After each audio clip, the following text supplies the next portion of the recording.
Eric! Nandyan ka ba? Si Tia Lagringo to! Eric! Nandiyan na po, sandali lang. Tia, bakit po kayo naparito? May problema po ba? Wala naman.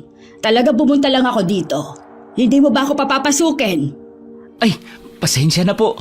Tuloy po kayo. Mukhang malaki ho yung bag na dala nyo. Tulungan ko na ho kayong magbuhat. Oo, malaki talaga yan at maraming laman. Ingatan mo ang pagbuhat at hindi basta-basta ang mga laman yan. Opo, Tia. Biglaan ang pagpunta ko dito. Saka hindi ako nagsabi. Alam mo namang wala akong cellphone. Tsaka hindi rin naman magandang mag-cellphone pa ako sa edad kong ito, ano. Isa pa, lagi namang walang signal doon sa amin. Kumusta ka na pala? Ayos naman po ako. Salamat ho sa pag-aalala. Dito ko ho muna ilalagay itong bag nyo sa sala. Punta ho muna tayo sa kusina. Sakto at nakapagluto na ako ng ulam kanina. Kanin na lang ang hinihintay kong maluto. Sabayan nyo na ako mananghalian. Mabuti naman. Tamang-tama at gutom na rin ako. Medyo mahaba ang biyahe ko. Hindi talaga ako kumain habang nasa biyahe dahil nagtitipid ako. Masarap ba naman yung mga niluto mo? Naku, hindi ko alam sa panlasa nyo, Tia. Maselan ho ba kayo sa pagkain? Depende. Malalaman natin kung pasok na sa panlasa kong niluto mo kapag natikman ko na. Ayos naman siguro na nandito ako, ano? Ayos lang ho yun. Natutuwa nga ho ako at napadalaw kayo. Ano ho ba ang sadya nyo? Importante ho ba? Hindi naman ho kasi kayo napapadalaw ng biglaan kung hindi importante. Upo ho muna kayo, Tia. Maya-maya, luto na ho tong kanin. Nag-aalala kasi ako sa'yo kaya ako naparito. Kamamatay lang ng nanay mo, hindi ba? Masyadong biglaan ang mga nangyari. Hindi mo na rin ipinaalam sa amin. Nabalitaan ko na lang dahil si Bebang ay nagbakasyon ng ilang araw doon sa nanay niya. Di ba't kapitbahay mo yun? Opo. Pasensya na kayo at hindi ko na ibinalita. Si nanay rin naman po kasi ang nagsabi na wag nang sabihin pa. Ibinili niya bago siya mamatay. Ayaw raw po niyang makaabala sa mga kamag-anak. Alam kong masyadong malihim yung nanay mo. Kilala ko na yan mula pa ng mga bata kami. Palagi nilang sinosolo ang mga problema. Sa aming 4 na magkakapatid, ako lang talaga ang tumitingin sa inyo. Kaya alam kong masaya siyang nandito ako. Dahil may gagabay na sa'yo. Hindi ka naman siguro pasaway na bata, no? Sakit ka ba ng ulo ng nanay mo? Naku, mahusay pong magpalaki si nanay. Alam kong napalaki niya ako na mabuting anak. Maraming salamat ho, Tia, at nandito kayo. Nakakatuwa naman po. Hindi naman siguro masama na dumito muna ako ng ilang linggo para samahan ka. Aalis ako kapag alam kong maayos ka na. Bata ka pa, Eric. Kailangan mo pa ng gabay. Namuhay ka na, ang nanay mo lang ang kasama mo sa buhay. Alam kong mahihirapan ka sa lagay mo ngayon. Sobrang nag-aalala ako. Ikaw lang mag-isa rito sa bahay na iniwan ng nanay mo. Baka mamaya kung anong mangyari sa'yo. Mabuti na yung may kasama kang matanda. Salamat po. Wala naman hong problema sa akin na dumito muna kayo. Tama po kayo, malungkot nga ang mag-isa. Mabuti na lang at naisipan niyong pumunta rito. Hindi kita pwedeng pabayaan. Ikaw yata ang paborito kong pamangkin. Nako naman, si Tia talaga. Totoo yon. Hindi ako nagbibiro. May kumakatok. May bisita ka pang darating. Naku, wala po. Tignan mo at baka kapitbahay yan na nangihingi ng ulam. Sabihin mo, mula ngayon, wag na sila maging palahingi. At baka bigyan ko sila ng may lason. May mga tao kasi na bigyan mo lang ng isang beses, uulit ng uulit kasi alam nilang mapagbigay ka. Ang sasarap nilang lasunin. Si Tia talaga. Sige po, saglit lang, pupuntahan ko na yung kumakatok. Sige. Ako nang bahala dito sa kanin na binabantayan mo. Mukhang maluluto na eh. Sige na, pagbuksan mo na yun at baka hindi naman hihingi ng ulam. Baka biyaya ang dala. Huwag kang tatanggi, ha? Masamang tanggihan ng biyaya, nakakabulag. Teka, parang pamilyar sa akin ang boses ng kausap ni Eric, ha? Sandali nga at nang mapuntahan. Hindi maganda ang kutob ko. Sana'y nagkakamali lang ako. Siya ang pamangkin kong napaka-atremida. Janice! Ay, sinasabi ko na nga ba't si Janice ang dumating? Talagang hindi rin pahuhuli ang angka ni Kuya Arturo eh. Nagpadala agad ng sugo niyang may sungay. Tia Lagring! Nandito ka pala? Oo. Bakit mukhang nagulat ka? Mukhang ayaw mo ata ang makita ako dito ha. May problema ba tayo kung nandito ako? Ako? Nagulat? Sa itsura mo, Tia, mukhang ikaw ang nagulat at nandito ako ngayon. Oo, tama ka. Nagulat nga ako kahit inaasahan ko na ito. Teka, sandali. May problema ho ba? Parang hindi kayo magkasundong dalawa? Nako, Insan. Alam mo naman yang si Tia Lagring. Talagang mainit na ang dugo niya sa akin simula pa nung bata tayo, di ba? Hindi na ako umaasa na magiging magandang pakikitungo niya sa akin. Mabuti at alam mo. Kaya gusto ko ring sabihin sa'yo na dito na ako titira. Dahil wala nang kasama si Eric, hindi ko siya kayang pabayaan na mag-isa. Ikaw, bakit ka nandito ha, babae? Oh, tingnan mo na, Insan. Ang sama ng ugali ng tiyahin nating yan. Kinakausap ako ng ganyan. Hindi pa nga ako nakakapasok sa loob ng bahay eh. Ay naku, oo nga pala. Pasensya na Ate Janice ha. Halika, pasok ka. Naku, dapat ka pinagtabuyan na yan paalis eh. Hindi naman siya dapat narito. May sinasabi ka po ba, Tia? Bubulong-bulong ka kasi na para kang bubuyog dyan. Pakilakasan na lang ho para magkaintindihan tayo. Huwag mo lang alamin ang sinabi ko kung butas puso ka, Janice. Hindi ka rin naman magtatagal dito, hindi ba? Wala naman ho akong pinagkakaabalahan sa buhay. Kaya wala namang problema kung manatili ako dito ng may katagalan. Ayos lang naman yon, di ba, Insan? Ha? Oo naman. Wala namang problema sa akin yun. Okay, tanyo na, Tia. Walang problema kay Insan. Bakit? Sa inyo ba meron? Ikaw nga magtatagal din dito eh. Baka mainip ka. Mainam na yung nandito ako para may kausap ka, di ba? Hindi ko kailangan ng kausap, Janice. Sanay akong magpanis ng laway. Kaya pala abot dito sa pwesto ko ang hindi magandang amoy sa tuwing nagsasalita kayo. But... Naku, tama na yan. Baka mamaya kung saan na mapunta ang pag-aasaran yung dalawa. Ang mabuti pa, doon na muna tayo sa kusina. Mananghalian na muna tayo. Ay naku, busog pa naman ako, Insan. Busog. Ang sabihin mo, hindi ka talaga kakain ng luto ng tao. Insan, Bakit? Ano yun ate? sa tingin ko, pag-aralan mong mabuti kung paano mag-alaga ng bubuyog. Ang alam ko kasi, bigla-bigla na lang silang nanunugod. Aba, delikado ang mga insektong ganyan. Dapat, alisin mo yan sa bahay mo. Ha? Wala naman akong alagang bubuyog ate. Wala ba? Sa bagay, sa ngayon kasi, nasaan yung tao pa siya? Si ate talaga. Hanggang ngayon mapagbiro ka pa rin. Ay, siya nga pala, Insan. May dala ko para sa'yo. Ipinabibigay ni Papa. Si Tio Arturo? Oo, wala naman akong ibang ama, di ba? Ano raw ba yung pinabibigay niya? Nakakahiya naman, nag-abala pa siya. Heto, nakalagay sa kahon na ito. Sabi pa niya, pasensya na raw kung hindi siya makakapunta dito. Abala kasi siya sa bukid eh. Kaya ako na lang ang pinapunta niya para dalhin ito sa'yo. Ano raw ang laman yan? Nako, Eric, kung ako sa'yo, wag mo nang pag-aksayahan ng panahon yan. Kilala ko yan si Kuya Arturo. Lahat ng bigay niya ay tsak may kapalit. Tuso yan. Huwag mong tanggapin. Ipabalik mo. Ipauwi mo na sa pinsan mong yan. Galit na galit po talaga kayo sa pamilya namin, no, Tia Lagring? Hanggang ngayon ba nagseselos ka pa rin kay Papa dahil siya ang pinagkakatiwalaan ni Lola at Lolo? Ay, bata ka pa nga, Janice. Wala ka pang alam sa naging buhay namin noong maliliit pa kami. Hindi ba nagkukwento sa iyong mga magulang mo?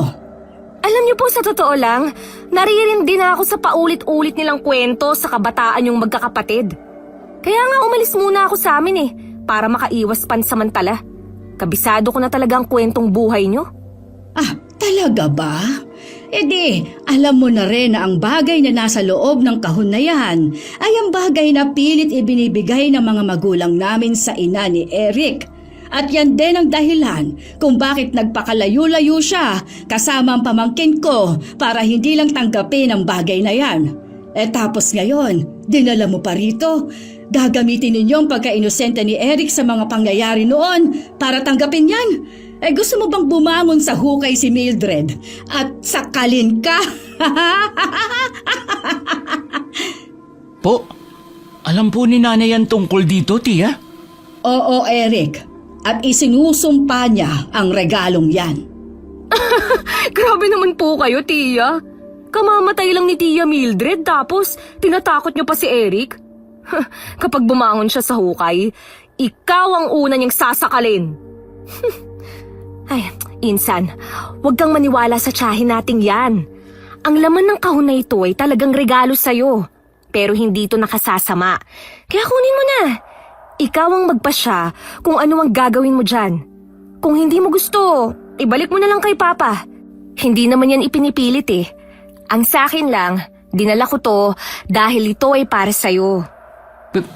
Pero... Kunin mo, huwag kang matakot. Huwag mo kunin! Tia, pwede ho bang hayaan nating si Eric ang magpasya? Matanda na siya para pakialaman sa kanyang desisyon. Wala na si Mildred. Kaya mula ngayon, ako nang magsisilbing gabay niya. Wala akong pumipigil sa inyo sa kung ano ang gusto nyong papel sa buhay ng pinsan ko. Pero ang tungkulin nyo lang ay maging gabay. Pero hayaan nyo pong si Eric ang magpasya sa buhay niya. Abe, mukhang gusto nyo pang palitan si Tia Mildred bilang ina sa kanya eh. Tama na! Sumasakit na ang ulo ko sa inyong dalawa eh. Kukunin ko na itong pinadala ni Tio Arturo. Saka ko na pag-iisipan kung ano gagawin ko rito. Ay naku, tama, Insan. Malaki ka na para pakialaman pa ng iba. Pwede bang ito na ang huling pag-aaway ninyong dalawa? Gusto ko ng payapang buhay sana eh. Naku, hindi naman kami nag-aaway, Insan. Ganito lang talaga kaming magmahala ni Tia Lagring. Di ho ba, Tia? Ayokong makipagplastikan, Janice. Pero susubukan kong habaan ang PC ko sa kanya ha, Eric. Ang mabuti po, doon muna kayo sa kusina. Ilalagay ko lang sa kwarto ang kahon na ito. Pagkatapos, sabay-sabay na tayong kumain. Ha sige, ako nang maghahain ng pananghalian. Ilang araw nang naninirahan sa bahay ni Eric sina Lagring at Janice. Mabait ang pagitungo nila sa binata. Pero kabaliktaran naman ang ugali ng dalawa kapag sila lamang ang naiiwan sa bahay. Isang hapon, papunta na sa kusina si Lagring at naabutan niya roon si Janice.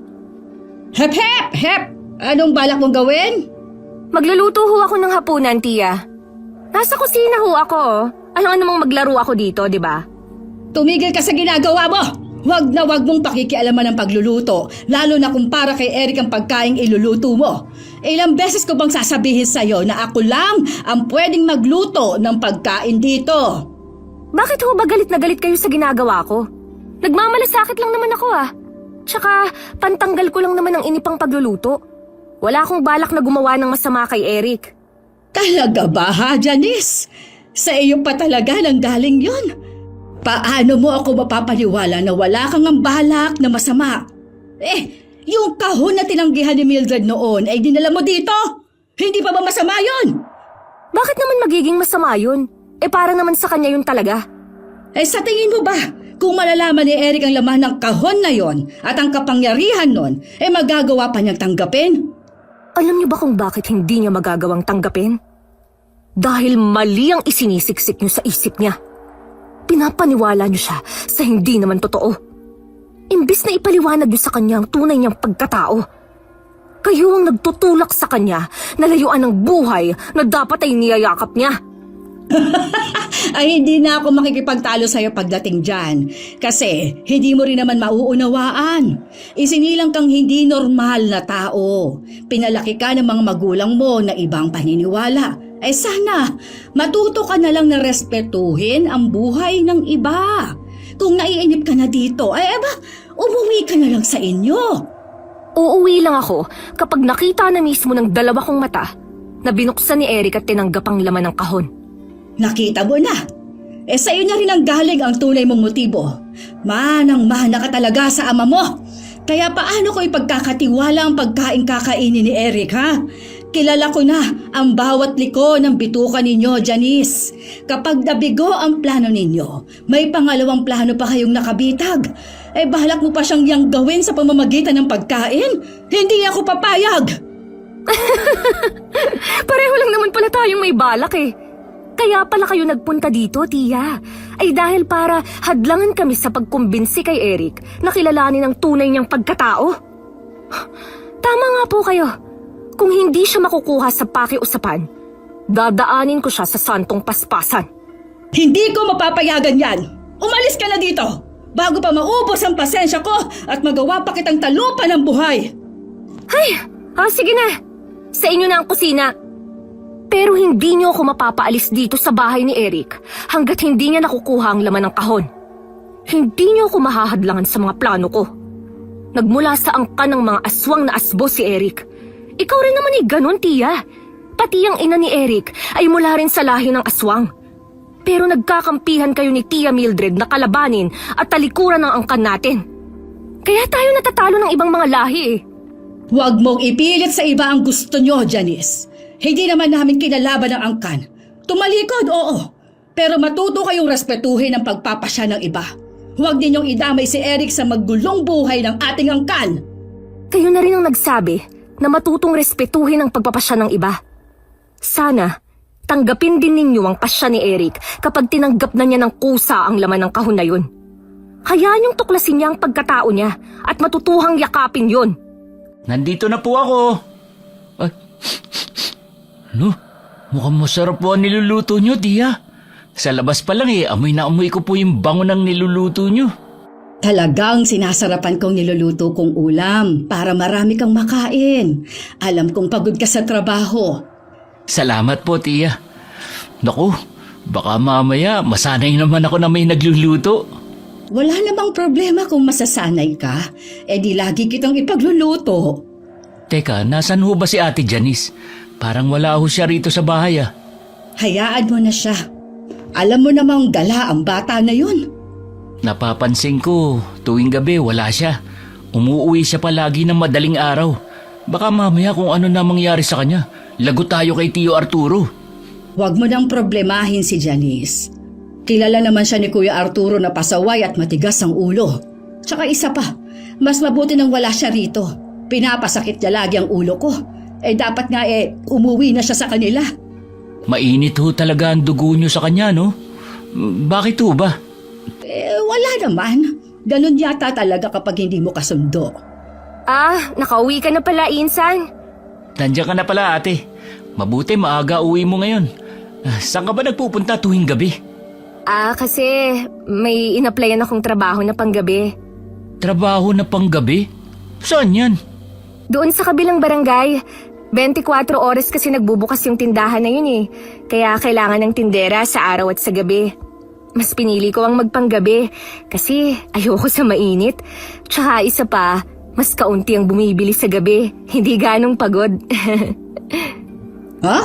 May trabaho ka pala na panggabi bakit nandito ka? Gabi ngayon Hindi ba pwedeng pahinga ngayon, Tia? Kailangan talaga tuloy-tuloy ang trabaho, ganon. Ikaw kaya, bakit hindi ka maghanap ng trabaho para naman hindi ka naiinip dito sa bahay? Hindi naman ako naiinip dito. Maraming gawain sa bahay, Janice. Talaga ho ba? Gawaing bahay ba ang inaatupag nyo? Grabe ang tiyaga nyo magbantay. Kahit lamok hindi na makakalusot sa inyo. Oo, tama ka. Kahit lamok o kahit anong insekto, hindi ako papayag na makapasok dito sa bahay. Iniisip ko nga na mula bukas, magsunog ng goma, pantaboy sa mga malas. Naku, nagsisimula na naman kayong dalawa. Tama na yan. Mabuti pa, Ate Janice, magbihis ka na. Tapos sumabay ka na sa amin na kumain ng hapunan. Magbibihis na rin muna ako at kararating ko lang din galing sa trabaho. Hindi na, busog naman ako Kumain na ako sa labas bago umuwi. Tsaka, ayoko rin ng luto ni Tia. Baka may gayuma yan at bigla akong bumait sa kanya. Hindi gayumang ilalagay ko. Sandamakmak na asin pa, pwede. Sandali. Paano ka ba, Ate Janice?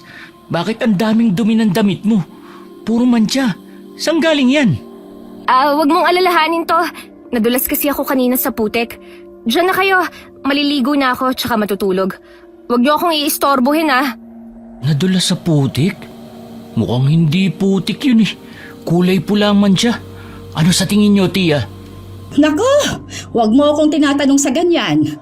Baka magulat ka sa isasagot ko at maglagay ka ng maraming bawang at asin sa buong bahay. Po? Ibig kong sabihin, kapag namalengke ka, bumili ka ng maraming asin at bawang kasi ubos na. Ha? Ganun ho ba? Sige ho, ako nang bahala dun. Damihan mo ha, yung mga isang tiklis. Si Tia talaga pala biro. Ano naman ho ang gagawin natin sa isang tiklis na asin at bawang? Baka malusaw lang yung asin sa sobrang dami at tumubo na yung mga bawang dahil sa tagal. Tama! Ano hong tama? Magtatanim ako ng maraming bawang sa bakuran. Oh, bakit naman, Tia? Huwag na ho, bibili na lang ako ng marami. Mas mainam na ang may tanim kesa bumili ng bumili.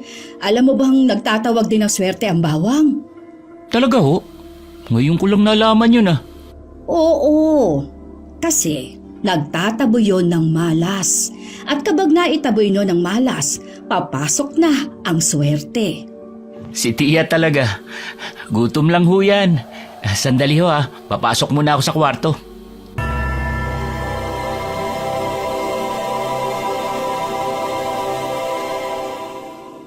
Kumain na ho tayo. Sakto at nakapaghain na ako. Halika na, maupo ka na rito. Tia, mahirap ho na mag-isa sa bahay at walang makausap. Alam niyo ba si nanay, palaging nasa taniman ng pinya ni Mang Kanor dati kasi naiinip daw siya rito. Gusto niyo ho bang umextra doon? Sasamahan ko ho kayo para hindi kayo naiinip dito sa bahay. Nahihiya ako sa inyo dahil ginagawa niyo yung gawaing bahay. Hindi niyo naman obligasyon yun. Huwag mo akong alalahanin, Eric. Ayos lang ako. Kapag naiinip na ako, sasabihan kita. Pero sa ngayon, hindi pa naman ako naiinip at masaya ako sa ginagawa ko dito sa bahay. Sige ho, Tia. Kayo ang bahala.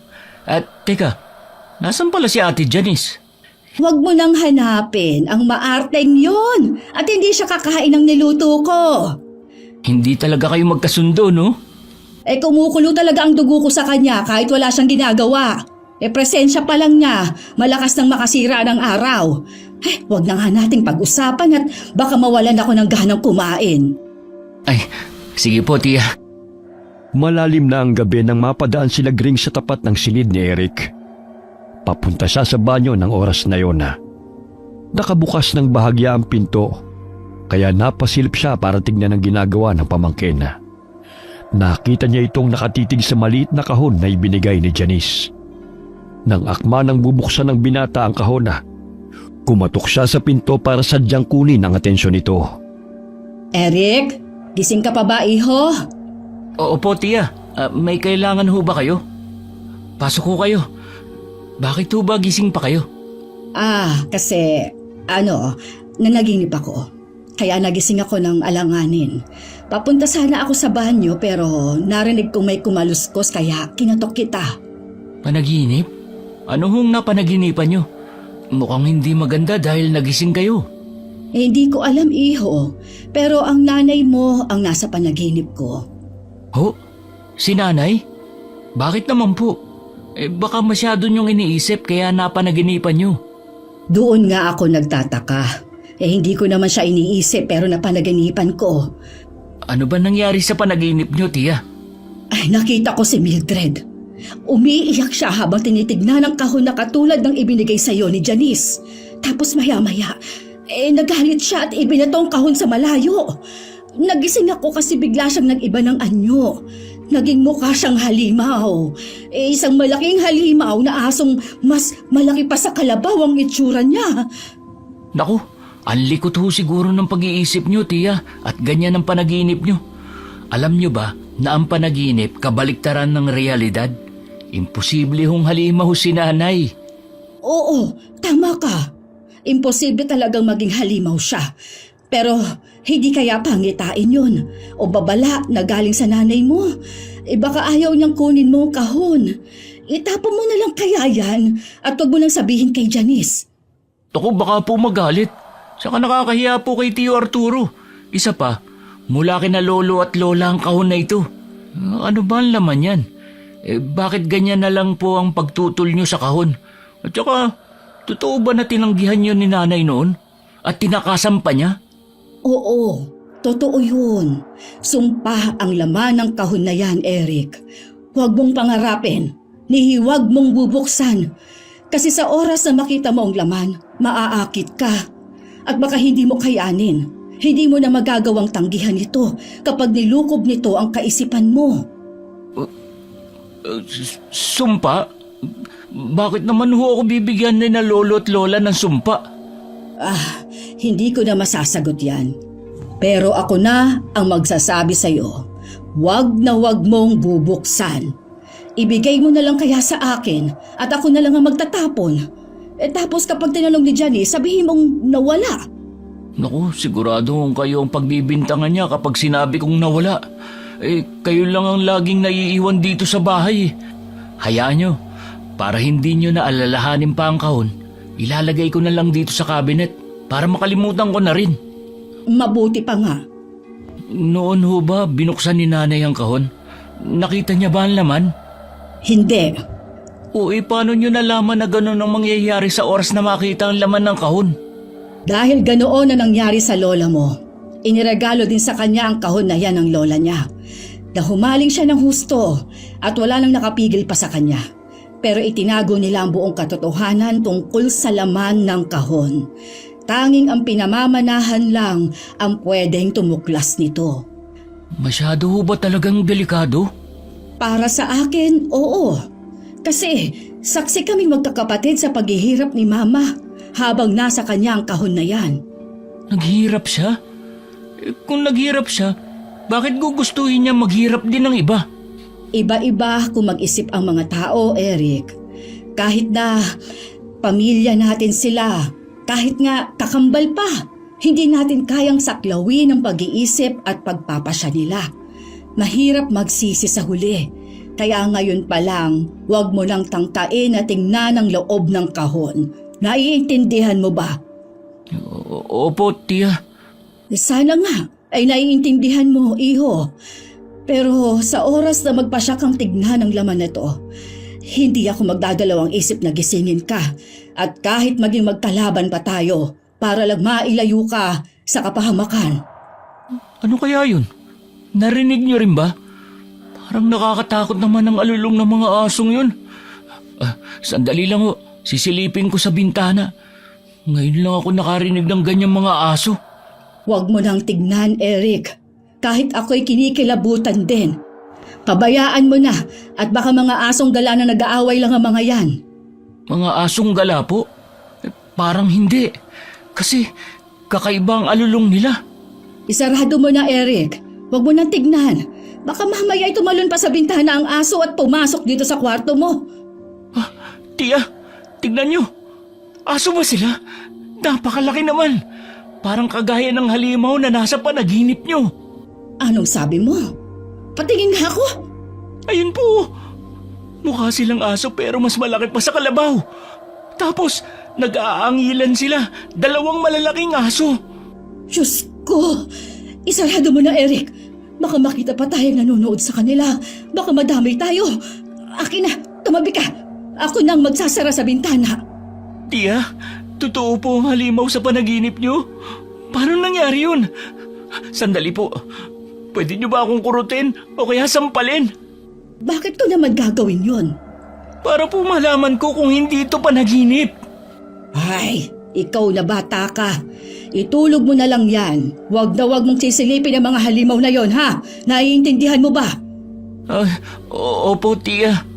Sige, lalabas na ako sa silid mo. Ay, palaka! Ay, gusto mo talaga ako atakihin sa puso? Bakit ka nakatayo dyan ang ganyan ang itsura? Anong sinabi niyo kay Eric? Nilalason niyo talaga ang isip niya. Oo, nilalason ko nga. Gagawin ko ang lahat para lang iligtas siya sa masama ninyong balak na mag-ama. Kahit pa magsinungaling ako at kasuklaman niya, basta ang mahalaga ay hindi kayo magtagumpay.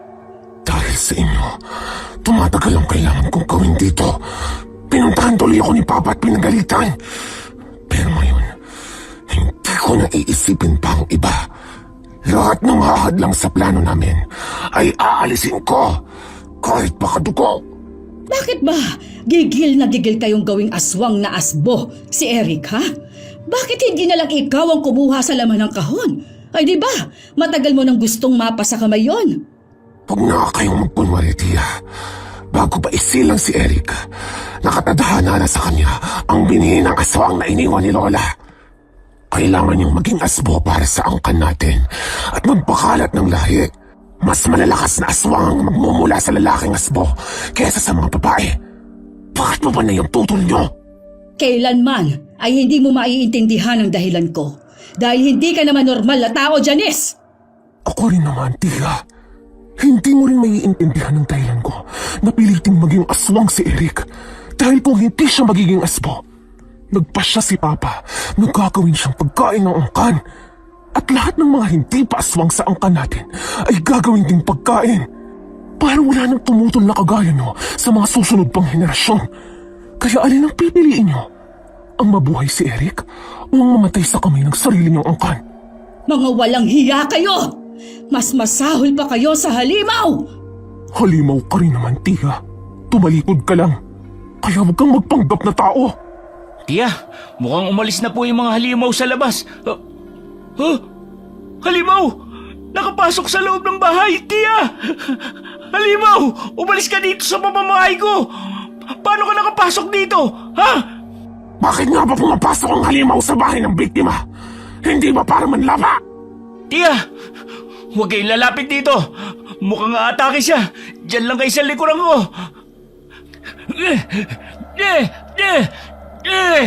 Umalis ka dito, halimaw! Wala kang mabibiktima rito! Sabi ni nanay, lumalatay daw sa halimaw ang walis tingting. Kaya tanggapin mo mga hagupit ko sa'yo! Lumayas ka! Puwisit ka! Nagawa ko pang turuan ng panlaban sa kagaya namin! Babalikan kita! Sa pagbalik ko, hindi na ako maawa! Hindi ka na makakapasok dito sa susunod, halimaw! Kaya huwag ka nang bumalik! Hindi ikaw ang magpapasya sa dapat kong gawin! Umalis ka na! Alis! Tia, ayos lang ba kayo? Sinaktan ba kayo ng halimaw na yung kanina? Paano siya nakapasok? Hindi naman ako nasaktan. Nagkagulatan lang kaming dalawa kanina. Pasensya na, ha? Baliktad ang nagawa ko eh. Imbes na isarado ko ang pinto, ay pabukas pa lang nagawa ko kaya nakapasok ang halimaw. Si Ate Janice, nasan po siya? Kumusta kaya siya? Sandali, pupunta ako sa kwarto. Tia, wala dito si ate. Nasan siya? Ay nako, baka sa takot niya sa halimaw ay lumabas ng bahay. Pambihira naman. Delikado siya sa labas. Kailangan ko siyang hanapin. Hindi pwede, Eric. Mapapahamak ka sa labas. Pero paano si ate? Baka nasa panganib siya, Tia. Matapang siya. Makakabalik din siya ng ligtas. Huwag mo nang sundan. Hindi, Tia. Baka biktimahin siya ng halimaw. Eric! Bumalik ka dito! Ay, pambihira. Problema to. Masusukol siya na mag-ama sa labas.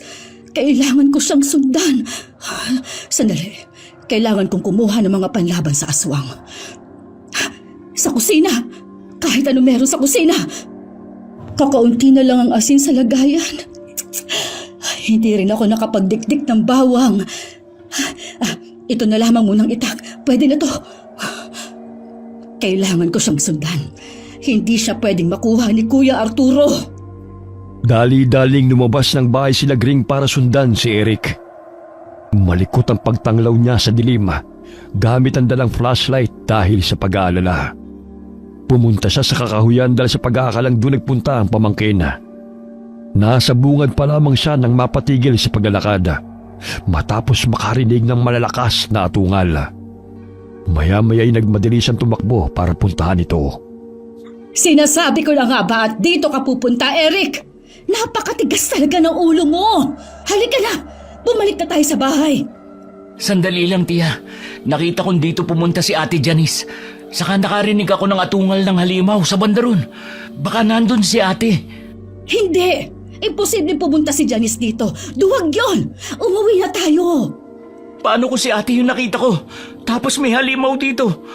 Mapapahamak siya, tiya. Bakit naman siya pupunta dito kung may halimaw, Aber? Hoy! Huwag ka na pumunta dyan! Bumalik ka dito! Ay, talaga naman.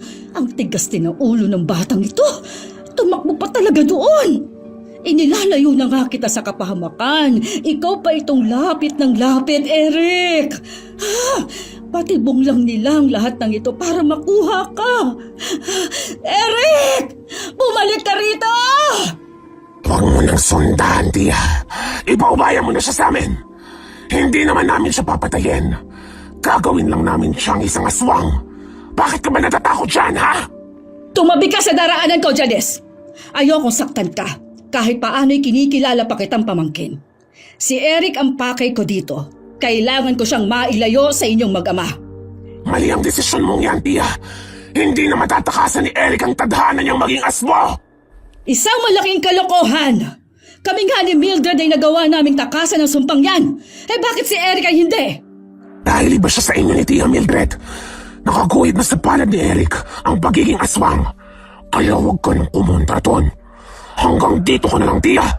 Kung ayaw mong masaktan, umuwi ka na lang. Huwag mo kong utusan sa gagawin ko. Tumabi ka!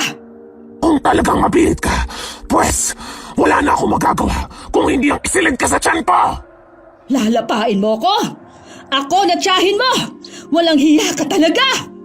Lahat ng hahadlang sa pagsasakatuparan ng kabalaran ni Eric ay mamamatay! Wow! Sira ulo ka talaga! Iisa talagang liko ng bitukan ninyong mag-ama! Pues, lalabanan din kita kung kinakailangan! Isa ka lang ordinaryong tao, Tia.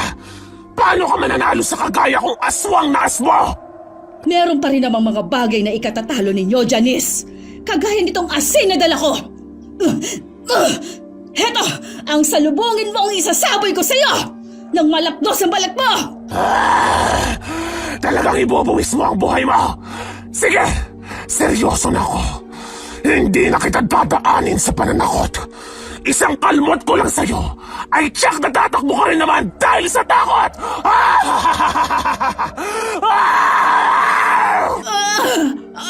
Walang hiya ka talaga!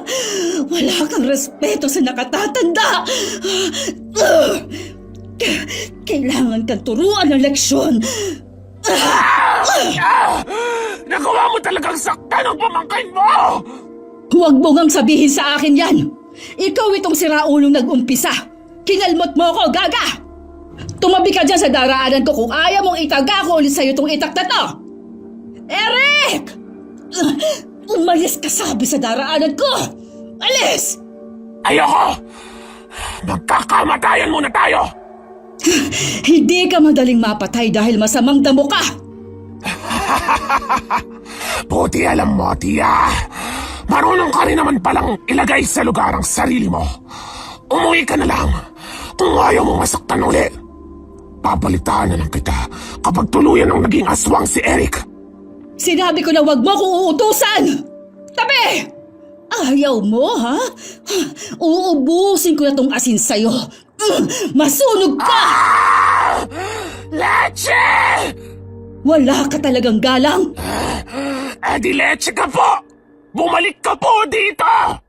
Eric! Eric! Nasaan ka? Tiya, umalis na po kayo dito. Baka saktan ka rin ng halimaw na ito. Sinabi ko naman sa'yo na huwag ka na pumunta dito. Ang tigas kasi ng ulo mo. Tapos ako uutusan mo umalis sa rito. Sa tingin mo, iiwan kita sa mga halimaw na yan, ha? Hoy, halimaw! Akong harapin mo! Huwag mong sasaktan ang pamangkin ko! Ano naman ang magiging laban mo sa akin, Lagring, ha? Huwag mo nga itutok sa akin ang lente mo. Ang sakit sa mata ng liwanag. Kilala mo ang tiya ko? Sino ka bang halimaw ka? Mukhang hindi pa niya sinasabi sa iyong totoo mong pagkatao. Bakit Lagringa? Bakit patuloy mo pang inililihim kay Eric ang katotohanan na dapat niyang malaman? Tumahimik ka, halimaw! Kung ano man ang pakay ninyo sa amin, wala na kaming paki doon! Bitiwan mong pamangkin ko kung ayaw mong masaktan! Matapang ka na ngayon ha? Malaking problema ang ginawa niyo ni Mildred. Hindi niyo dapat itinago ang tunay na katauhan ni Eric. Kasi ngayong may isip na siya, mas lalo niyong ilalayo ang loob niya. Kung sinabi niyo na noon pang bata siya, wala sana kayong problema. Paano niyo haharapin ngayon ang katotohanan kung ako na mismo magsasabi sa kanya? Huwag! Huwag mong gawin yan! Huwag na ninyong idamay si Eric sa kaguluhan ng angkan! Pabayaan na ninyo siyang mamuhay ng maayos bilang normal na tao! Normal na tao? Sila nga ang dahilan kung bakit nauubos ang angkan. Dapat na magparami para malipo lahat ng sinasabi mong tao na siyang umuubos sa mga aswang. Wala akong maintindihan. Ano ba sinasabi niyo? Anong dapat kong malaman sa tunay kong pagkatao? Huwag kayong mag-usap na parang wala ako rito. Ngayong nandito ako, sabihin na ninyo ang dapat kong malaman na dapat nung bata pa lang. Alam ko na. Narinig mo yun, Lagring? Siya na ang humihiling sa katotohanan. Nakakahiya namang hindi ko siya pagbigyan, hindi ba? Hindi naman ako katulad nyo ni Mildred na madamot. Huwag! Pakiusap! Huwag mong sirain ang buhay niya!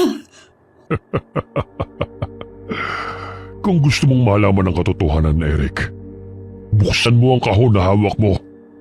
Yun ang susi sa buo mong pagkatao. Kapag nalaman mo na, alam kong hahanapin mo ko. Hihintayin kita, Eric. Ang kahon na yun? Huwag kang makinig sa kanya, Eric! Huwag na huwag mong bubuksan ang kahon na yon! Sa akin ka makinig! Kung gusto niyo makinig ako sa inyo, Tia, sabihin niyo sa akin ngayon ang buong katotohanan. Kung hindi, bubuksan ko ang kahon na yun. Dahil sa takot ni Lagring na kamuhian siya ni Eric, hindi niya magawang sabihin ang katotohanan sa binata. Hindi rin niya nagawang pigilan ng pamangkin na umuwi ng bahay para tuklasin ng mag-isa ang tungkol sa kanyang pagkatao sa pamamagitan ng pagbukas ng maliit na kahon. Pagkaalis ni Eric ay kaagad din namang sumunod si Lagring. Nasaan na ba yun? Kung ang kahon na magsasabi sa akin ng buong katotohanan, pues, panahon na para buksan yun. Ito ang kahon. Eric! Makinig ka sa akin! Huwag mong bubuksan ang kahon na yan! Nakikiusap ako sa'yo! Ayaw niyo namang sabihin sa akin ang totoo, Tia. Kaya ako na lang ang tutuklas. Mukhang ako na lang ang hindi nakakaalam sa tunay kong pagkatao. Pati ang halimaw na yun. Kilala niya kung sino at ano ko. Sasabihin ko na sa'yo, huwag mo lang bubuksan ang kahon. At kapag nalaman mong totoo, mangako ka na hinding-hindi mo bubuksan ang kahon na yan. Mangako ka. Ano ba kasi ang laman ng kahon na to? Isa'y ang sumpa. Sumpa sa bawat miyembro ng ating angkan na isisilang sa bawat henerasyon. At anong klaseng sumpa, Tia? Ang laman ng kahon na yan ay... Tulong! Tulungan niyo ako! May aswang! Hinahabol ako! Saklala! Si Ate Janice! Ang kahon! Nahulog! Nabuksan ang kahon! Ano yan? Ano ang itim na parang holen na lumulutang mula sa kahon? Anong bagay na to, Tia? Huwag mong hawakan, Eric! Lumulutang po. Lumalapit sa akin. Layuan mo! Halika! Tumakbo ka dito sa akin! Tia, sinusundan niya ako. Lumayo ka! Huwag mo lapitan ang pamangkin ko! Hindi ka na muling makapambibiktima pa! Hindi ka namin gusto! Wawasakin kitang hiyas ka! Tulong! May aswang! Ala, Tia, nalunok ni Ate Janice yung holen. Ate, isuka mo yan. Hindi mo dapat lunukin yan. Tutulungan kitang iluwa yan. Iluwa mo, ate. Iluwa mo. Ano ba yun? Bakit may bumabara sa lalamunan kong matigas na bagay. Ano ba yung nalunok ko? Tulungan niyo ako! Tia, tulungan niyo kami! Si ate nahihirapan ng huminga! Ha? Anong gagawin ko? Hindi ko alam. Kapag nalunok na ang hiyas, hindi na yan mailuluwa pa. Buhay ang kapalit kapag iniluwa ang hiyas na yan, Eric! Ano? Ano? Ang hiyas! Yung nasa kahon! Yun bang nalunok ko? Oo, Janice. Yun nga ang nalunok mo. Hindi! Bakit niyo tinayaan na malunok ko yun? Bakit ako? Bakit ako? Ate Janice! Bumalik ka rito! Huwag mo siyang sundan, Eric! Delikado na siya! Paanong delikado? Nasa panganib siya. Ano na mangyayari sa kanya, Tia? Kasalanan ko to. Kung may masamang mangyari sa pinsan ko, walang ibang sisisihin kundi ako lang. Bitiwan niyo ako, Tia. Hahanapin ko si ate. Kailangan ko siyang iligtas. Bitiwan niyo ako. Hindi! Hindi ako papayag! Huwag mo na siyang sundan, Eric! Kaya na niya ang sarili niya. Kung ano man ang kahihinatnan niya, ikapalaran niya na yon. Ano ba, Tia? Paano niyo nasasabi ang ganyan kay ate? Kadugo niyo rin siya. Dahil aswang siya, Eric! Aswang siya! Kagaya ng nakasagupan natin sa gubat. Isa siyang aswang na asbo! Anong sabi niyo? Pinaglololoko niyo ba ako? Pinasasakit niyo ang ulo ko. Ang dami-dami ninyong tinatago sa akin. Pwede bang linawin niyo lahat? Ayoko nang mabuhay na parang ibang tao sa sarili kong pamilya. Ano ba kayo? Ano ba ako? Ano ba tayo? Mga aswang ba tayo? Huminahon ka, Eric. Kumalma ka muna. Sige, makinig ka at sasabihin ko na sa'yo ang lahat. Ang angkan natin ay may lahing aswang, Eric. Mga aswang tayo na kung tawagin ay asbo. Kagaya ng nakita mong aswang sa kakahuyan kanina. Ganoon ang itsura natin kapag nag-aanyong aswang. Malaking aso na mas malaki pa sa kalabaw. Pero mayroon sa atin na ayaw yakapin ng ganoong lahi dahil mas gusto na maging normal na tao. Kagaya namin ng nanay mo. Gusto naming mamuhay lang ng normal. Ayaw naming manakit at mambiktima ng mga tao. Bakit hindi ito sinabi sa akin ni nanay noon? Umalis siya sa tribo. Nagpakalayo-layo para itakas ka. Tinulungan ko siyang makatakas. Sinadya niyang hindi ipaalam sa iyo dahil ayaw niyang masangkot ka pa sa gulo ng angkan natin. Yun din ang dahilan. Kaya hindi na siya bumalik pa sa baryo. Nang mamatay si Mama, sinabi ko kay Mildred na magpakalayo-layo na kayong mag-ina. Kasi alam kong hahanapin kayo. Ang hiyas na nasa loob ng kahon, iyon ang hiyas ng pagkaaswang ng lola mo. Ipamamana yon sa nanay mo. Pero bago malagutan ang hiningang lola mo, sinabi niyang ikaw na ang mas karapat dapat na magmana nun. Talagang gusto nila akong maging aswang na kagaya nila? Bakit po?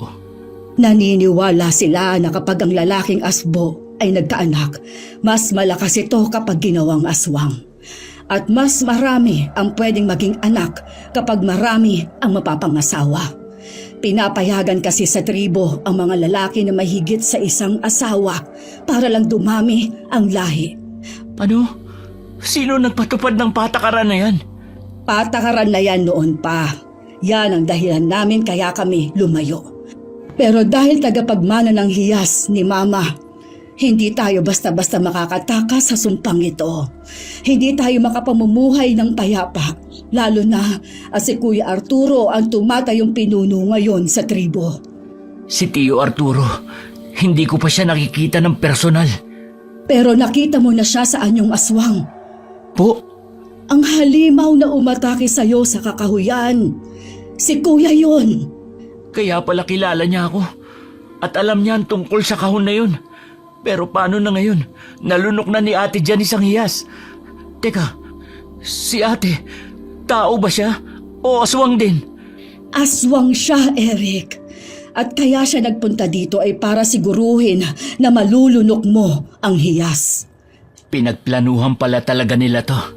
Napakasama nila. Pero ano na po mangyayari sa kanya ngayong siyang nakalunok ng hiyas?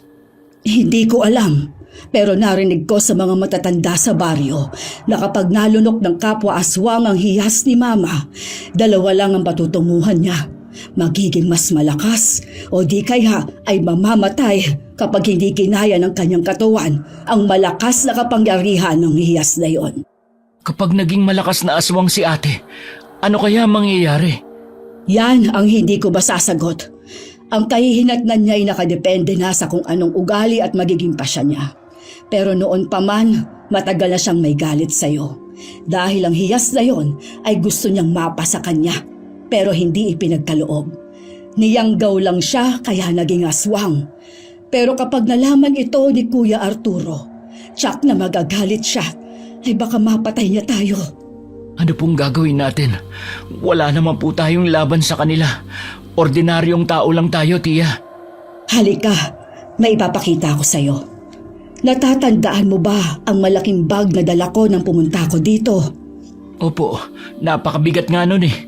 Bakit ano po ba ang laman nun? Bago ako pumunta dito, ay dumaan ako sa isang mahusay na antingero sa isang probinsya. Nagpatulong ako sa kanya kung paano magkaroon ng mga pangontra at sandata laban sa mga aswang. Ang bag na yon ay naglalaman ng mga sandatang pwedeng tumalo sa mga halimaw. Halika, kunin natin sa kwarto. Kailangan mapag-aralan mo agad kung paano magamit ang mga ito. Dahil sa oras na malaman ni Kuya ang nangyari sa anak niya, mortal na kaaway na ang tingin niya sa atin. Nakasisiguro ako doon. Lalo na kung ikamamatay ni Janice ang pagkalunok sa hiyas na yon. Ipinakita ni Lagring sa kanyang pamangkin ang mga sandatang dala niya na panlaban sa aswanga. Dahil sa mga isiniwalat niya kay Eric at sa panganib na dulot nito, napapayag niyang binata na magsanay gamit ang mga sandata para kaya nitong proteksyonan ang sarili kapag may umataking aswanga. Ilang araw ang lumipas. Natigilan na magtiyahin habang kumakain ng hapunan nang may kumatok sa pinto. Tiya, sino po kaya yan? Baka si Ate Janice na. Kumusta na kaya siya? Pagbubuksan ko siya ng pinto. Sandali, Eric. Bakit po? Pakiramdaman muna natin. Kung si Janice nga yan o kaya si Kuya Arturo, tsak naman natatawag sila. Pero bakit panay lang ang katok sa pinto at hindi man lang nagsasalita? Maliban po ba sa kanya, tiya? May iba pa bang pupunta rito? Oo, ang bawat lahi ng aswang ay palaging may kalabang ibang lahi. Sa tuwing nalalaman nilang namayapa ng pinuno ng isang lahi o tribo ng mga aswang, hinahanap agad nilang tagapagmana ng hiyas para paslangin. Nang sa ganon ay wala nang magiging pundasyon ang lahi na yon at magkakawatak-watak na ang buong angkan. Kapag nangyari yon, hindi na sagabal sa kanila ang isang tribo. Bakit po nila yung ginagawa? Bakit hindi na lang magbigayan? Pare-pareho naman lahing aswang, tiya. Kapag mahina ang isang angkan dahil walang pinuno, inaatake sila ng mga kalaban para lapain. Hindi lang tao ang binibiktima ng ibang mga aswang. Eric, may mga aswang din na kumakain ng kapwa nila aswang. Talaga po? Nakakatakot naman pala. Naiintindihan ko na kung bakit pinili ni nanay na magpakalayo-layo na lang. Pero natuntun pa rin kami. Ay. Hala, lumalakas po ang mga katok, tiya. Pabayaan mo lang. Wala naman tayong hinihintay na bisita. Ako, mukhang sisirain talaga. Sandali, kukunin ko yung buntot pagi sa kwarto. Iyahanda ko naman ang asin at pinulbos na bawang. Sino ka? Isa kang motog! Ano ang kailangan mo? Ang kapal na mukha mo sumugod dito! Akala mo ba'y aatrasan ka namin? Nagkamali kayo ng bahay na inatake! Sinong aswang ang matatakot sa isang tao? Nagpapatawa ka ba? Mukhang kailangan pa akong kilitiin ang mga kasama ko para lang matawa ako sa biro mo. Mga kasama, Kilitiin niyo nga ako. Anong, may mga kasama ka? Mukhang nagulat ka. Nasaan na ang tagapagmana ng angka ninyo? Walang tagapagmana dito. Umalis kayo dito, mga aswang! Lalapdusin ko kayo sa asin at pinulbos sa bawang! Mga hinayupa kayo! Ang kakapal na mga mukha ninyong sumugod dito! Ano ba yung ginagawa mo, babae? Ang lamya mo namang magsaboy ng mga yan. Hindi man lang kami tinamaan. Ah, ganon? E di, dadamihan ko pa at mas bibilisan ang pagsaboy sa inyo ng mga to! Dapat mas mabilis kayo magtinikling ngayon! Sugurin niyo, mga kasama. Lapain ng babae yan. Tia! Anong klaseng mga halimaw yan? Mag-ingat ka, Eric! Mga botog sila! Bukod sa mabibilis sila kumilos, makunat at makapal din ang mga balat nila, kaya hindi agad tinatabla ng mga pangontra. Salamat sa papuri at magpapakilala sa amin, babae. Pero kahit ikinatuwa ko yun, hindi pa rin kayo ligtas kapag hindi nyo sinabi sa akin kung nasaan ang tagapagmana ng hiyas ni Lydia. Ilang beses ko bang sasabihin na walang tagapagmana dito? Dalawa lang kaming nakatira dito at pareho kaming normal na tao. Baka sa ibang bahay kayo napadpad. Oh, Eric, hagupitin mo sila ng buntod pagi! Opo! Galingan mo lang, binata. Baka kilitin mo lang kami. Kilitiin ba ka mo? Sige, pagbibigyan ka namin. Papatayin namin kayo sa kiliti habang hinahagupit ng buntot pagi! Nakipagtagisan sila ng lakas sa mga aswang na mutoga. Hindi tumigil sila Gring sa pagsaboy ng asin at pinulbos na bawang. Habang si Eric naman ay walang humpay sa paghataw gamit ang latigo na mula sa buntot ng pagi. Pawis at pagod na magtiyahin. Pero ayaw pa rin sumuko ng mga aswang. Kaya kinuha naman ni Eric ang inihanda nilang kawayan na may tuli sa dulo mula sa kusina. Nang makita yun ng mga aswang, ay natigilan sila at unti-unting umatras. Kasabay ang pagbabanta na sila ay babalikan. Mga walang hiyang yun. Pinagod pa tayo. Sa kawayan lang pala na may tulis na takot. Mabuti at umatras na rin. Hihiwalay na ang espiritu ko sa katawan dahil sa pagod eh. Oh, ayos ka lang ba, Eric? Opo, tia. Sino kayang nagsabi sa kanilang nandito ang tagapagmana ng hiyas ni Mama? Siguro po, yung nakakaalam ng tungkol dun. Mukhang hindi na tayo ligtas sa lugar na ito, pamangkin. Kailangan na muna nating iwanan ang bahay na ito. Lumayo muna tayo. Kapag nakalimot na sila, saka na tayo babalik dito. Hindi nila tayo titigilan hanggat hindi tayo namamatay o hindi tayo nakapapatay ng mula sa lahi ng mga kaaway. Bakit po, tia? Kapag ba nakapatay tayo ng aswang, lulubayan na nila tayo? Depende. Kapag alam nilang katatakutan talaga tayo at hindi nila tayo kayang talunin. Pero kapag nakapatay lang tayo ng hindi sinasadya, lalo lang silang magagalit. Siguro nga tama kayo. Kailangan na muna nating umalis dito. Ngayon alam ko na kung bakit palipat-lipat kami ni nanay nung bata pa ako. Hindi ko alam na ganito kahirap ang ginagawa niya noon para lang protektahan ako. Tapos ang masaklap pa, nakikipaglaban siyang mag-isa dahil ni minsan hindi niya sinabi sa akin ng tungkol dito. Masyado talagang malihim ang nanay mong yun. Kaya dapat siyang pagkatiwalaan ng mga sekreto. Kahit patayin na ay hindi pa rin aamin. Ilang araw ang nakalipas matapos silang magpasyang iwan ng lugar. Pero bago pa sila makaalis ng bahay, ay dumating ang kapatid ni Lagring na si Arturo. Lagring. Kuya, anong ginagawa mo dito? Kayo pala si Tio Arturo. Nagkita rin tayo. Kumusta ka na, Eric? Maayos naman ako, Tio. Mabuti naman kung gano'n. Nakita mo na ba ang laman ng kahon na ipinamana sa'yo ni Mama? Sandali. Nasaan pala si Janice? Umalis na siya dito, kuya. Bakit? Hindi ba umuwi sa inyo? Naku, baka naman nagtanan na yun. Nagtanan? Imposible. Maglalakwatsa pwede pa. Kilala ko ang anak kong yun. Mataas ang pangarap niya. Hindi siya basta-basta mag-aasawa ng hindi mataas na uri ng aswang o na ordinaryong tao. Ho? Kailan naman pinangarap ang makapangasawa ng aswang? Hindi mo ko maiintindihan, Eric. Dahil iba ang pagpapalaki sa'yo ng nanay mo. Saka kinukonsinti ka pa ng tiyahin mong yan. Sumama ka na sa akin.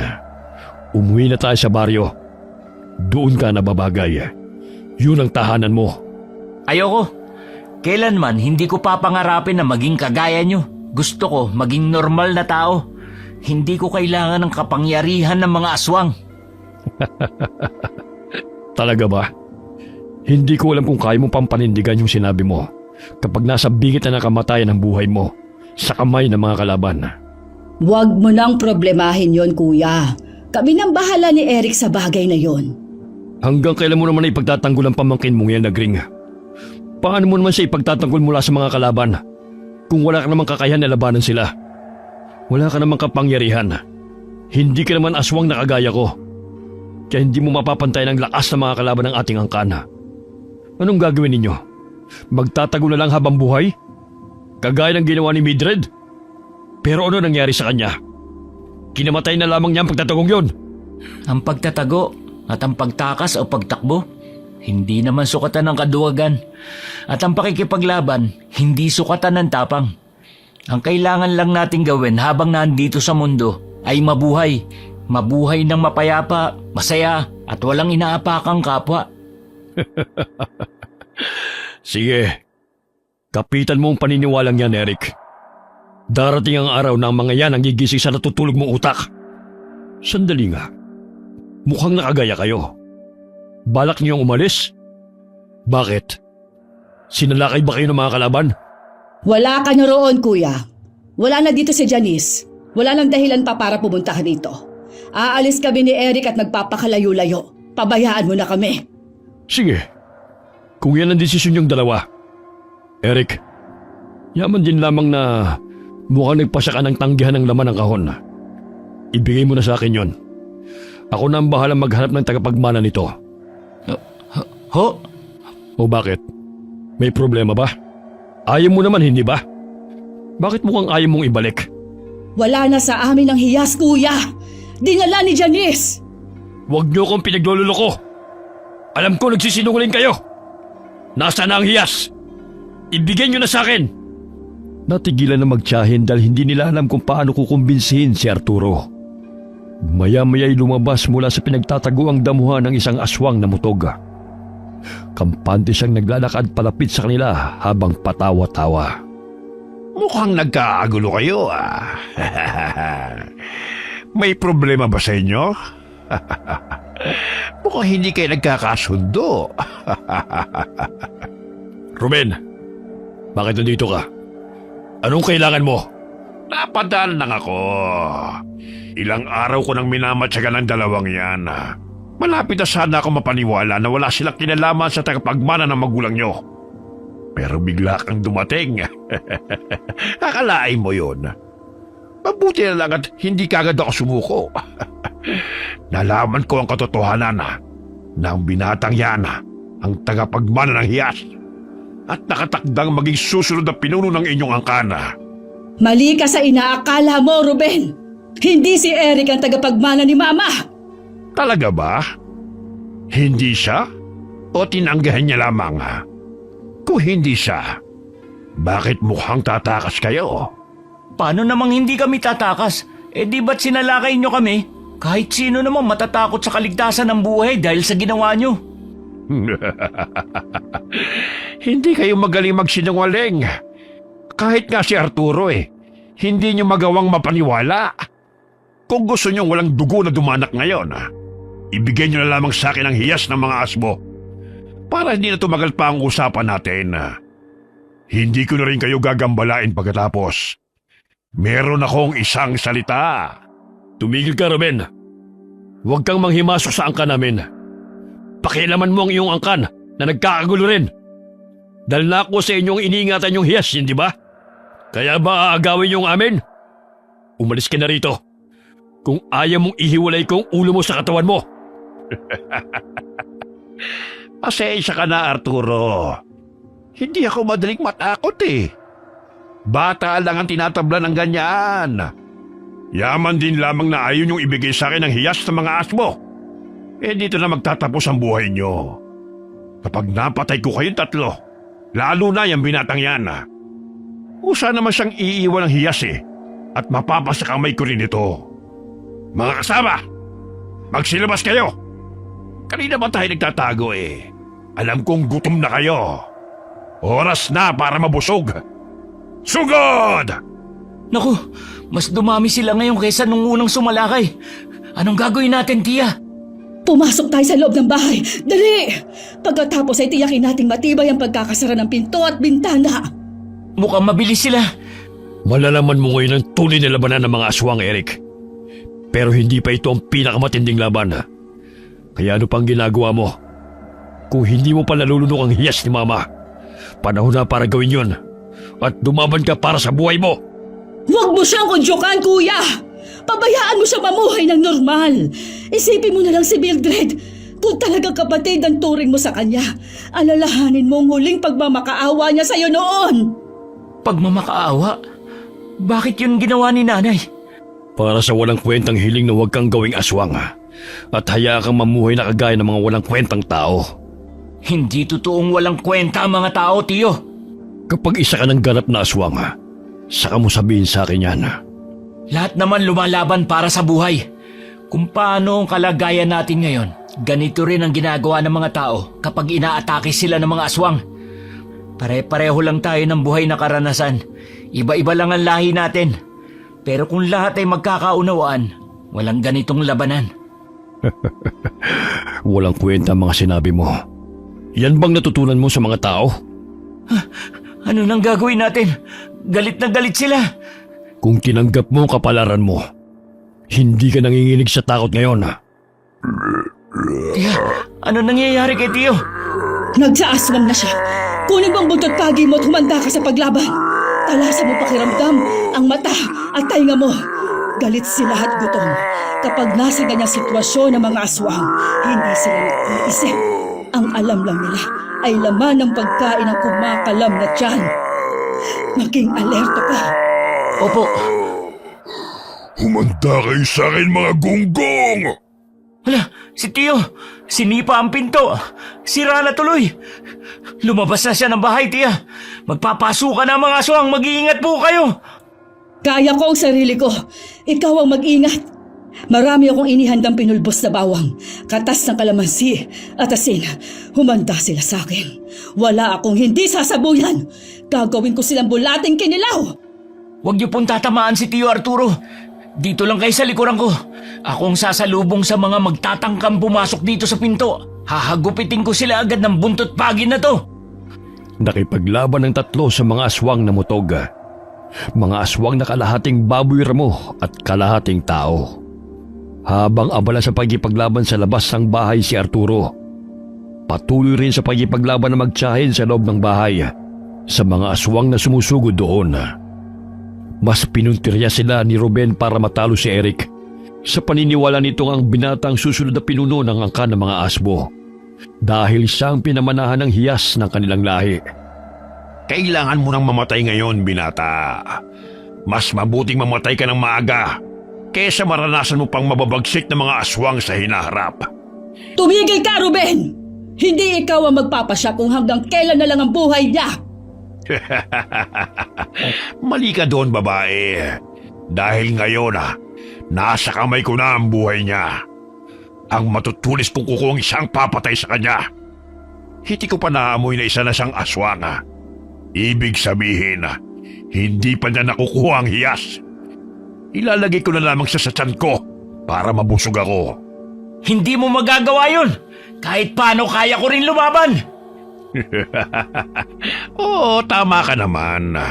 Pero mapapagod ka rin at susuko. Tapos mamamatay. Tumahimik ka, Botog! Wala kang malalapang tao dito.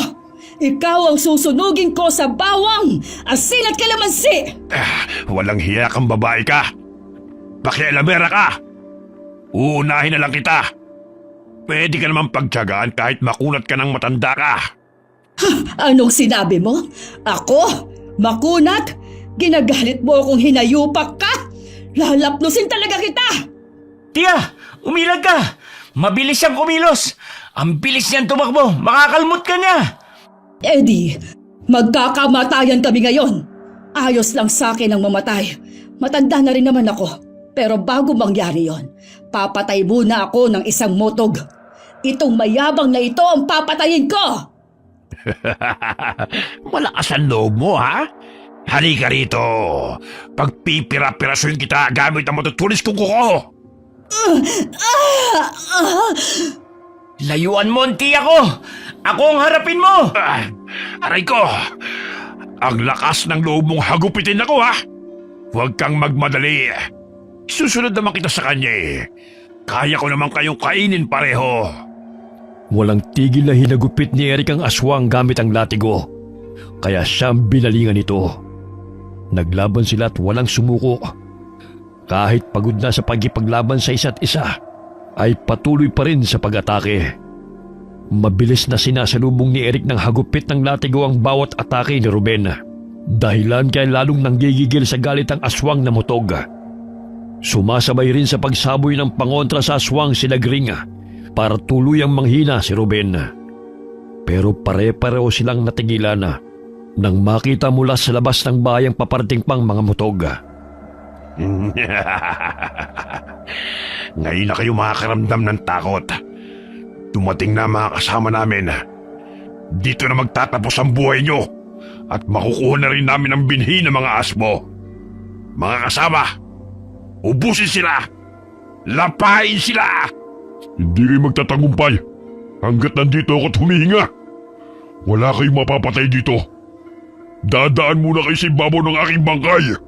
Kung ganon, unahin siyang patayin at tapak-tapakan ang kanyang pangkay. Sa inyo kayang gagawin. Sige, magsisugod kayo. Kahit sabay-sabay pa, hindi ko kayo uuruan. Kuya! Huwag ka masyadong makampante! Hindi mo sila kaya lahat!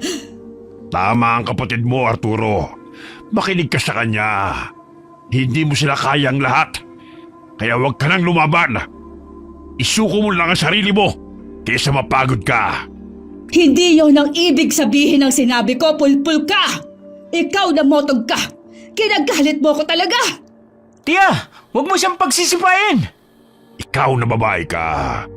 Akala mo naman ay malakas ang mga sipa mo. Pero itong suntok ko sa'yo, malakas ito. Damhin mo! Ah! Tiya! Walang hiya ka, mutog! Tiya, ayos ka lang ba? Aray! Matapos kong dumausdos at tumilapon sa dingding, sa tingin mo ba? Ha? Ayos pa ako? Kayo naman kasi, ang tigas din ang ulo nyo. Nilapitan nyo pa talaga para pagtatadyakan. Nakakapikon eh! Teka, nandyan na naman ulit siya. Palapit na naman sa atin. Ako na ang bahala. Tumayo na kayo dyan at doon na kayo sa kwarto. Hindi! Gawain nyo ng duwag! Hoy, binata! Ibigay mo sa akin ang binhi ng mga asmo. Wala sa akin yun. Sinungaling! Gusto mo ba talaga masaktan para lang ilabas ang hiyas na yun? Pwes, babalian kita ng boto! Huwag mong saktan ang pamangkin ko! Bitiwan mo siya! Eric! Walang hiya ka talaga! Bakit mo siya inihagis sa ganon? Hindi ka pa nasiyahan sa pambubugbog mo! Matagal na akong walang hiya. Kaya nga mahaba ang buhay ko eh. Hindi lang yan ang matitikman nyo kapag hindi nyo ibinigay sa akin ang hiyas. Ano ba ang balak mo sa hiyas na yon? Isa ka namang motog!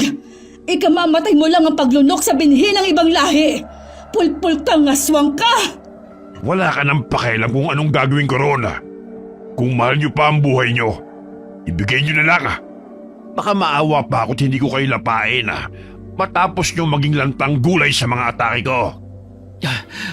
Wala nga sa amin. Bakit ba ang kulit mo?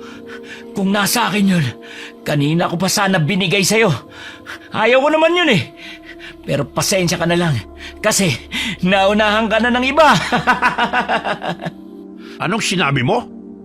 Sinong aswang ang nakakuha nun sa'yo? Anong layang kinabibilangan niya? Huwag mo nang alamin. Hindi rin naman namin alam kung ano na ang lagay niya ngayon. Baka nga patay na siya. Kaya tumigil ka na sa paghahanap. Hindi! Mas lalo ko siyang dapat mahanap. Kailangang makita ko siya bago pa sa malagutan ng hininga. Kung mahina siyang aswang, mamamatay nga siya. Pero ako, malakas ako.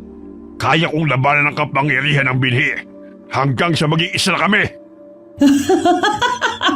Talaga ba? Malakas ka? Parang hindi naman. Masakit nga mga atake mo pero hindi na ka mamatay. Tiya, huwag niyo na siyang pikunin. Ayan tuloy, lumingon na naman siya sa'yo. Hindi ka talaga tumitigil sa kadaldalan mo? Huhugutin ko lang yung dila mo. Total wala naman niyang pakinabang eh. Hindi ka rin naman naaamin kung nasa ng binhi ng nanay mo. Huwag! Huwag mo siya sasaktan! Sasabihin ko na kung nakanino ang hiyas. Aamin din naman pala eh. Pinatagal mo pa ng ganito. Huwag, Eric! Huwag mong sabihin sa kanya! Hindi niya pwedeng malaman! Pero tiya, hindi rin naman natin alam kung nasa na siya. Kahit na, mas mabuti pang mawasak ang binhi na yun kung walang mapapasukan na katawan kaysa mapunta sa isang kagaya niya na tiyak na hindi magandang plano laban sa mga aswang at mga tao. Huwag mo nang nasunin ang isip niya. Sasabihin na niya eh. Sa bagay, kahit naman magpadala siya sa'yo, mapapaamin ko pa rin siya. Pwede naman kitang patayin. Tapos malapit na rin namang mamatay ang tiyuhin mong nag-iisang lumalaban sa labas. Nakita niyo bang lagay niya? Nakakaawa, hindi ba? Bilang na rin naman ang buhay niya. Mapatay mo man kaming lahat. Wala kang makukuhang impormasyon sa amin. Ayos lang. Mahanap ko rin naman ang binhi eh. Pero kayo, mahanap naman niyo ang kamatayan. Pasugod na si Ruben kay Lagring nang matigilan siya matapos marinig ang malakas na atungal ng malaking halimaw na paparating sa lugar. Mabilis siyang napatingin sa paligid para hanapin kung sinong malaking halimaw na kanyang naririnig. Maya-maya'y nakita niya itong naglalakad palapit mula sa kakahuyan. Isang dambuhalang aswang na asbo ang kanyang nakita. Ano yan? Napakalaking asbo naman yan. Tiya, ano pong nilalang yan? Parang 3 laki ni Tiyo ang halimaw na yan Mahusay! Nagtagumpay siya! Oh, ano ba sinasabi niyo, Tiya? Nalog ba ang ulo niyo? Tumatawa na kayo na parang baliw dyan? Nakakatakot po ang halimaw na yan tapos tumatawa ka lang. Hindi siya namatay, Eric. Napagtagumpayan niya ang kapangyarihan ng binhi. Isa na siyang ganap na tagapagmana ng hiyas ni Mama. Huh? Ibig sabihin, mas lumakas na siya ngayon? Sinasabi niyo ba nga, siya na nagmamay-ari ng binhi ng mga asbo? Tama ka, Ruben. Siya na nga. Siya na ang hinahanap mo. Hindi mo na kailangang magpagod. Pinuntahan ka na niya. Oh, bakit? Para nangangatog yata ang tuhod mo ngayon. Kanina lang sinasabi mong matapang ka, hindi ba? Tinakasan ka na ba ng tapang? Ha? Makakasama. Magsiatras tayo. Tumakas na tayo ngayon. Bago pa tuluyang makalapit ang higanting asmo. Kuya! Nagsisitakas na ang mga motog! Huwag mo na silang habulin! Sabihin niyo sa akin, totoong wala sa inyong hiyas ng ating angkan? Sinong kumuha? Sinong asbo na yan? Sino siya? Hindi niyo ba nakikilala? Siya si Ate Janice. Anong sinabi mo? Si Janice? Ang anak ko? Paano nangyari yun? Paano napunta sa kanyang binhi? Paano niya nilunok? Bakit niyo pinayagan? Ang dami namang tanong, kuya. Hindi naman sinasadya nangyari. Nang mabuksan ang kahon, lumutang ang binhi. Nahampas ko at nalunok ni Janice. Anong sabi mo, Lagring? Wala kang balak na sabihin sa akin ang nangyari? Nagsinungaling ka pa para pagtakpan ang kasalanan mo? Walang hiya ka talaga. Hindi mo na inisip ang anak ko. Bakit, kuya? Ikaw rin naman Hindi mo rin inisip ang kahihinat na ni Eric kapag nalunok niya ang binhi. Pero si Janice, napagtagumpayan niya, kuya.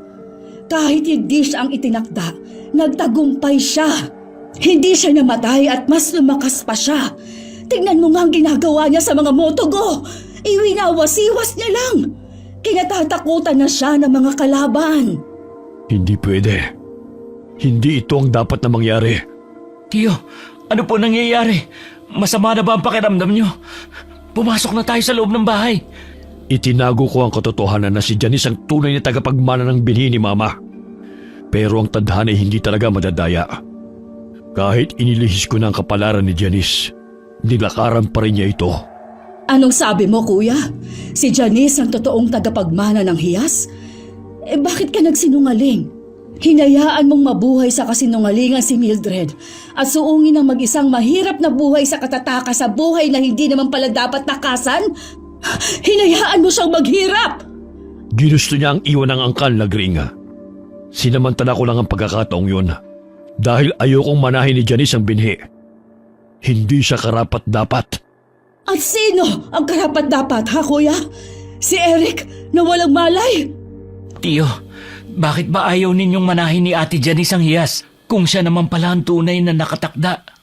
Masyado kasing mababaw ang dahilan niya. Hindi naman niya kayang ipagtanggol ang angkan. Ano ho ba ang dahilan niya? Papa, bakit po kayo nandito? Nakita niyo po ba yun? Natakot ang mga motog nung dumating ako. Naitaboy ko sila. Masaya ka na niyan? Hindi pa po ba kayo masaya? Hindi ka naman nakipaglaban sa kanila. Nakipaglaro ka lang. Iwinasiwas mo lang sila. Natakot lang sila sa'yo dahil malaki ka. Pero kapag nalaman nila na malaki ka lamang, sa tingin mo matatakot pa sila sa'yo? Papa, wag na po kayong mag-alala. Magsasanay po akong mabuti. Bahala ka sa buhay mo.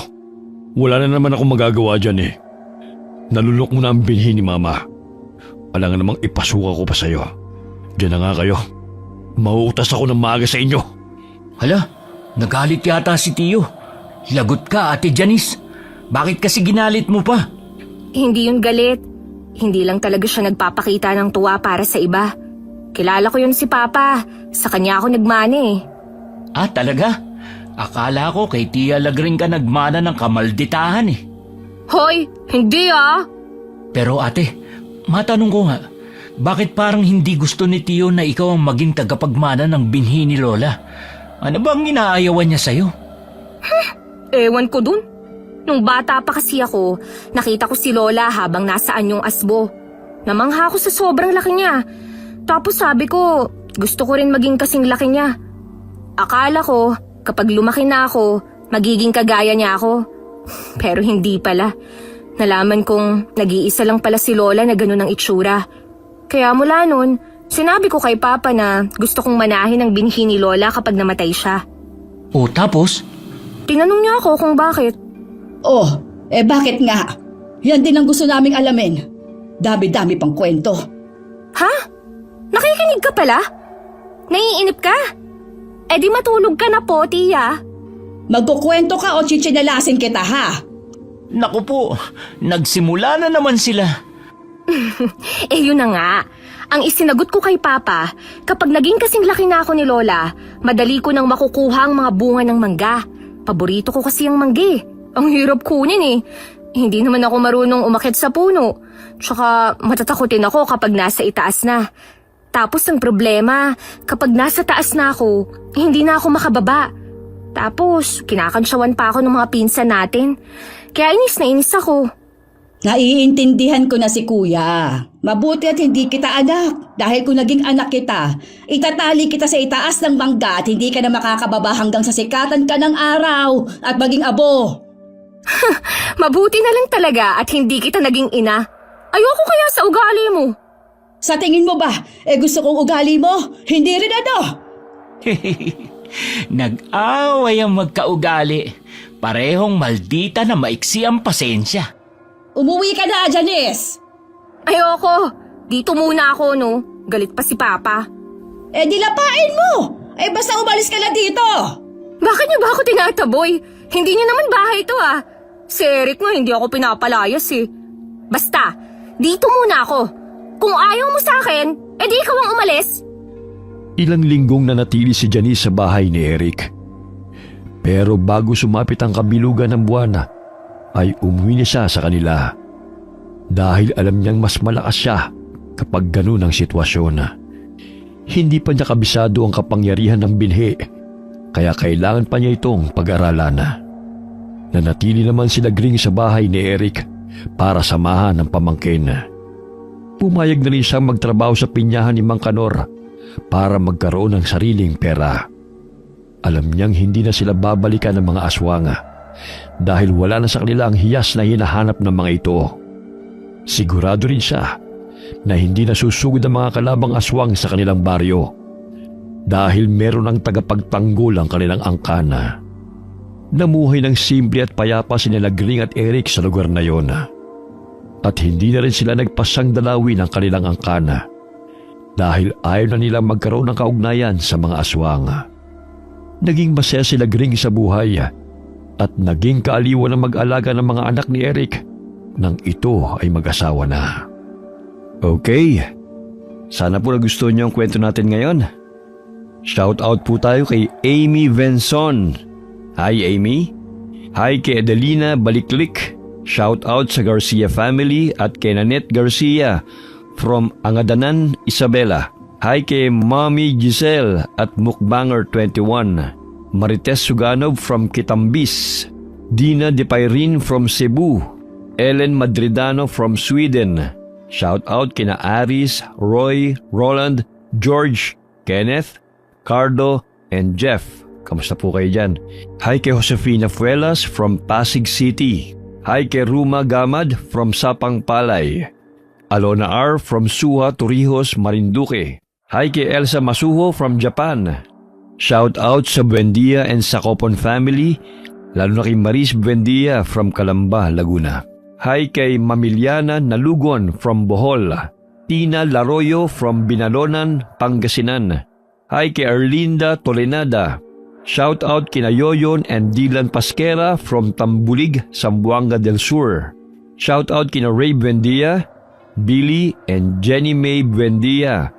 Galing kay Mami Lucy Buendia. Shout out kay Edwin Sabaliero ng Kinalungayan, Talavera Nueva Ecija. Galing kay Marilyn de la Cruz from Singapore. Hi kay Rosita Kayabyab at sa lahat po ng mga taga Santa Maria, Bulacan na nakikinig po sa atin palagi. Salamat po sa inyo.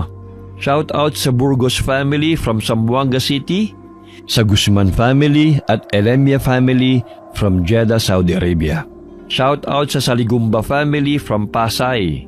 Hi kay Lynn Ferrer from Kuwait. Shout out sa Briones and Santos family. Hi kay Limay 34 from New York. John Del Cacha from Calamba, Laguna. Shout out sa Corpus family. Hi kay Inang Ausa from Lipa, Batangas. Hi kay Sally Albino from Kawayan, Isabela. Shout out sa Deloro family, Gonzaga family at kay Beth Royo. Alright, maraming salamat po sa inyo. Huwag po tayo makakalimut na magdasal palagi and God bless po sa inyong lahat.